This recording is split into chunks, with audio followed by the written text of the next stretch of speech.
Shalom, hari ini kita akan renungkan Injil Markus pasal 10, teksnya ayat 17-31, dan sudah dibagi dua paragraf. Paragraf yang pertama ayat 17-22. Seorang yang ingin memperoleh hidup yang kekal itu datang kepada Yesus, tetapi pulang dengan sedih sebab banyak hartanya. Paragraf yang kedua ayat 23-31. Lebih mudah seekor unta melewati lubang jarum daripada seorang kaya masuk ke dalam kerajaan Allah. Jadi bagi manusia tidak mungkin, tetapi mungkin bagi Allah. Kesimpulannya, seorang yang ingin memperoleh hidup yang kekal itu datang kepada Yesus.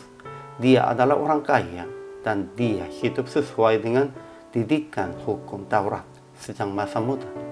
Tetapi dia bertanya kepada Yesus, apa yang harus kuperbuat? Yesus berkata, juallah apa yang kau miliki dan berikanlah itu kepada orang-orang miskin. Kemudian datanglah kemari dan ikutlah aku. Namun dia menjadi kecewa, lalu pergi dengan sedih. Jadi Yesus berkata, lebih mudah seekor unta melewati lubang jarum daripada seorang kaya masuk ke dalam kerajaan Allah. Manusia tidak mungkin diselamatkan melalui manusia, tetapi mungkin bagi Allah.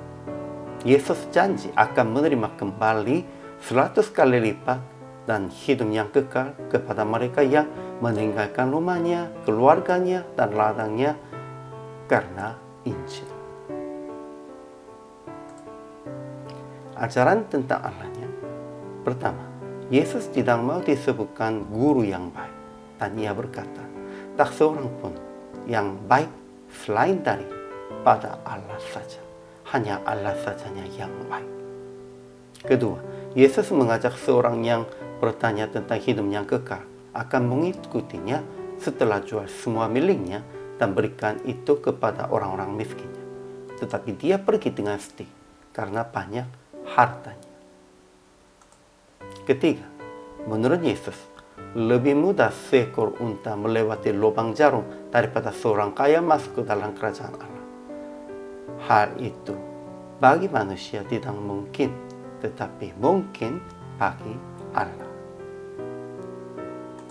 Ajaran tentang manusianya. Pertama, seorang yang kaya dan hidup sesuai dengan hukum Taurat sejak masa kecil itu datang kepada Yesus sebab ingin memperoleh hidup yang kekal.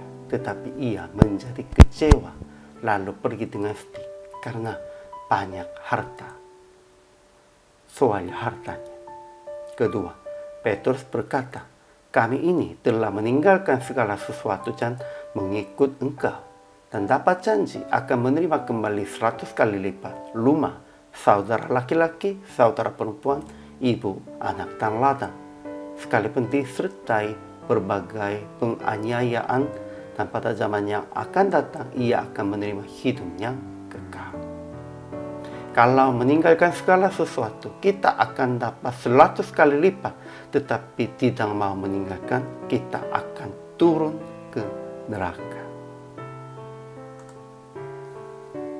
Jadi aplikasi hari ini. Pertama, jangan hanya melakukan yang baik untuk hidup yang kekal di kerajaan surga, melainkan memakai harta dan uang untuk orang-orang miskin. Inilah penting. Kedua, jangan berdoa untuk menjadi orang kaya di dunia ini, melainkan berdoa supaya menjadi teman bagi orang miskin. Menjadi yang baik, menjadi hamba Tuhan, itu berartinya meninggalkan segala sesuatu dan dengan harta itu melayani untuk orang miskin. Jadi praktik hari ini berdoa akan meninggalkan segala sesuatu untuk Yesus dan memberitakan Injil, dan menulis 5 barang yang susah meninggalkan. Kemudian memakai salah satu di antara itu untuk penginjilan. Semakin meninggalkan, dan akhirnya akan meninggalkan segalanya dari dunia ini. Inilah kehidupan sesuai dengan kehendak Tuhan. Hari ini juga selama melayani, Tuhan Yesus memberkati.